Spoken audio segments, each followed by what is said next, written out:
Hey everyone watching, this is Quinn from Quinn's Cars. Today we are talking about cars that are so rare, a lot of people don't even know they exist. As a fellow poor person, I want you to dream with me. When you were a little kid and you thought of race cars and Batmobiles and Speed Racer and like the craziest cars you can think of, these vehicles embody that idea and take cars to the next level. Stay with me and check out some of the craziest, rarest cars ever made.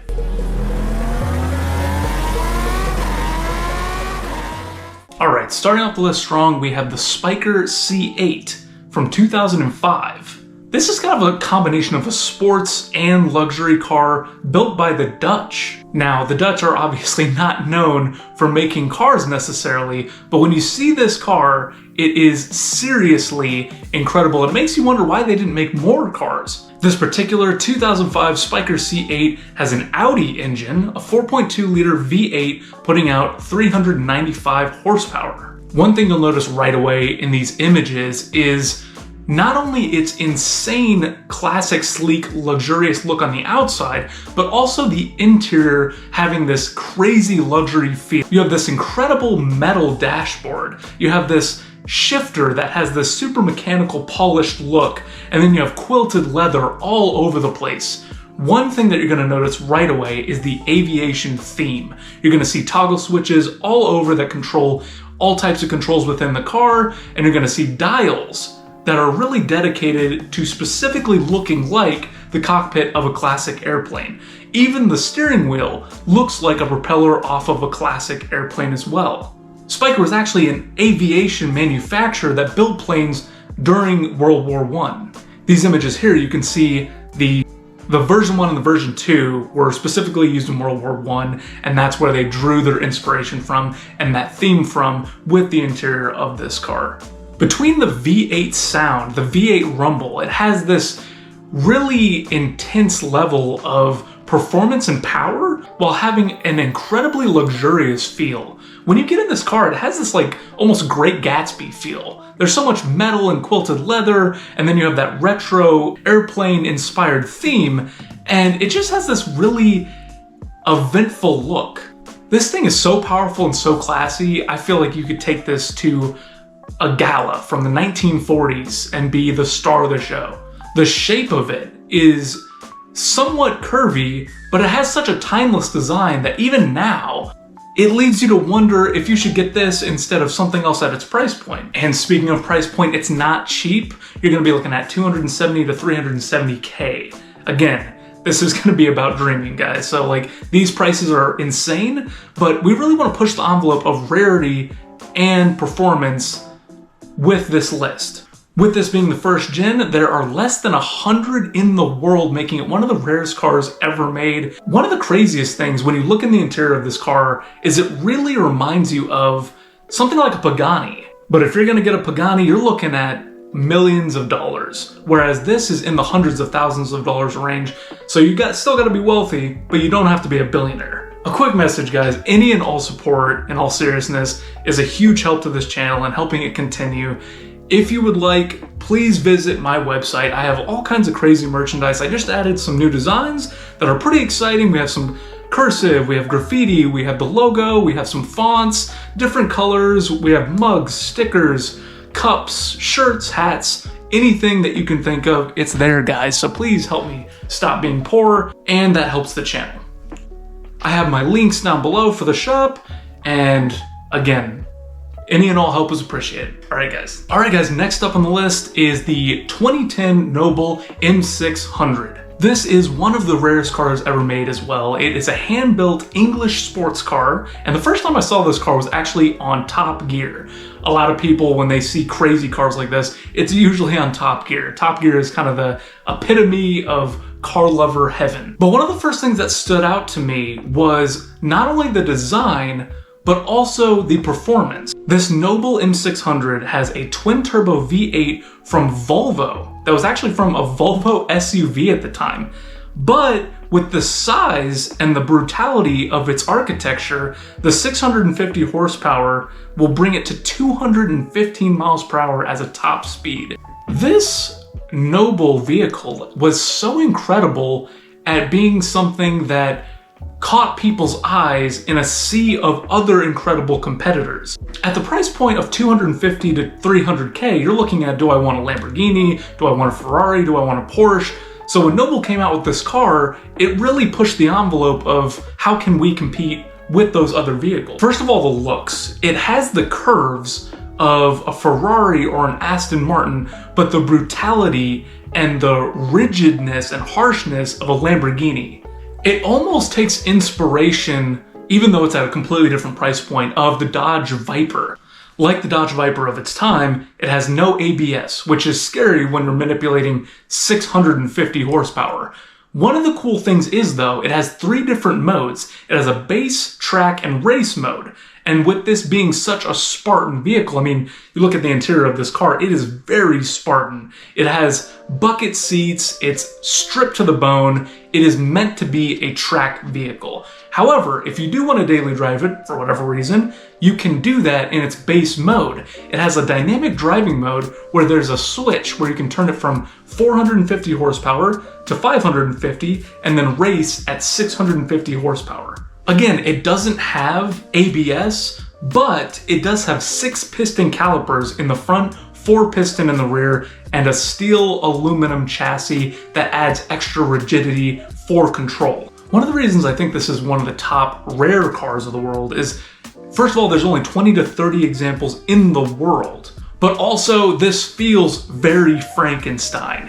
They gave you power, not only dynamic with the different levels of power, but it also has the no ABS with the extreme rotors and calipers so that you can really feel like you're controlling and manipulating the car as much as you want. An incredibly beautiful car too. It really draws inspiration from Ferraris and McLarens of the time, but then just has that tremendous power and freedom that comes with it. Next car up could be literally confused with a Batmobile. It is the 2005 Ultima GTR 640.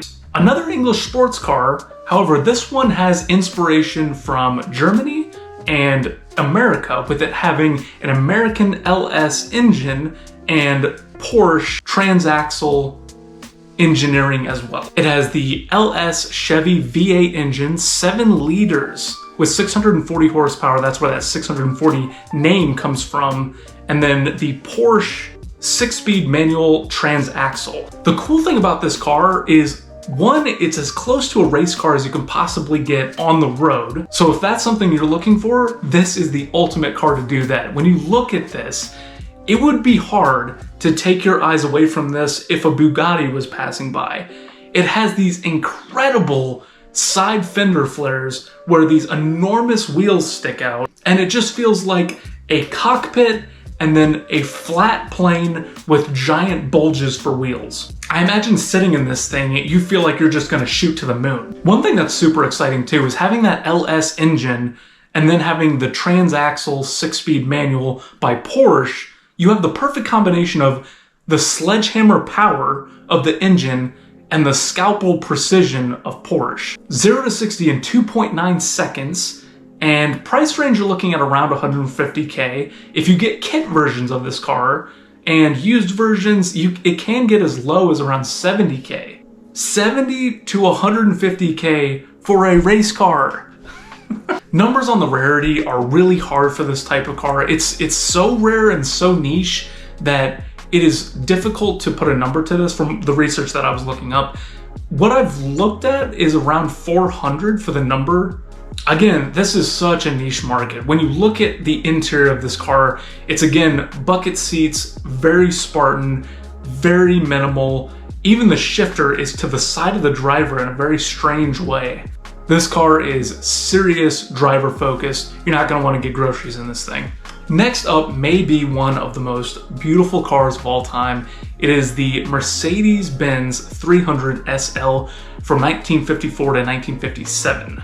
This is a German car, of course, with it being Mercedes, and is one of the most influential and one of the most innovative cars, not only of its time, but maybe of all time. At the time, it was the fastest production car of any of its competitors at 163 mile per hour top speed. It was 183 cubic inch or 3 liter, inline 6, that produce 215 horsepower. Now that's not crazy by today's standards, but during that time, it was insanely fast. One of the biggest deals of this car is the architecture and design of this car. Not only because it was beautiful looking, but it was functional as well. The people talk about the tubular cylindrical architecture of this car, making it more aerodynamic, while also having the first Gullwing doors ever. The exterior and interior of this car scream timeless luxury. Mercedes is known for timeless luxury now, and performance actually as well, but with this 300 SL, the interior qualities were really impressive. You had woods, you had metals, you had leather. And I say it's one of the most beautiful cars of all time because the curves of this car and the architecture of this car are absolutely beautiful. The Gullwing doors coming up, the curves from the back, the tubular architecture leading up to the headlights, chef's kiss. These aren't super rare in the world, but in the scope of America, they are much, much more rare. With only being 1,200 in the world and definitely less than 30 if you get the alloy version, this makes it one of the rarest cars in the world as well. It's also one of the most expensive at $1 to $6 million, and one famously selling for $142 million. If you have that much money, please don't spend it on a car. This next vehicle is really, really insane looking. It kind of has that Ultima grab appeal where when you first look at it, you see the architecture and the gills of this vehicle and your eyes just magnetize immediately. I'm talking about the 2006 Saleen S7. This is an American-made 7-liter V8 with 750 horsepower, 0 to 60 in 2.7 seconds, specifically with the twin turbo version. Top speed of 250 miles per hour. The crazy part is the interior of this vehicle gives you an impression that you could drive this as a daily driver. However, the body of this vehicle is all carbon. It is super focused on lightweight and performance, but also usability. This may be in line for one of the nicest looking vehicles, but also maybe one of the harshest. If you love sports cars, your eyes are going to be suctioned to this car, even if there are Lamborghinis, McLarens, Porsches around. The Saleen, in my opinion, takes the cake easily. It's cool to get these rare cars because I think they're rare because they push the envelope maybe beyond the capacity of their budget or of the popularity. It's almost the Jurassic Park argument of we stopped to think if we could, we didn't stop to think if we should. The reason I say that is this is a niche car. When you look at this, it is very, very flashy. It's got the gills, it's got the scissor doors, it's got a harsh ride suspension, and at 600 to 700K, you start to really question if you should be getting this or something else. One thing that it will have over its competitors is the rarity. 13, only 13 of this year of the twin turbo models. Beautiful, impressive, rare. Thank you guys so much for watching. Don't forget to like, subscribe, share, comment, all those things. And let me know what you guys think are rare cars that you love and cars that you cherish that are not well known. Also, don't forget to check out my link. Again, any and all support helps. It's gonna be Quinn's Cars with this logo, and it's a spread shop that's linked into my bio right below. It should be in the description as well. All right, thanks again, guys. Bye.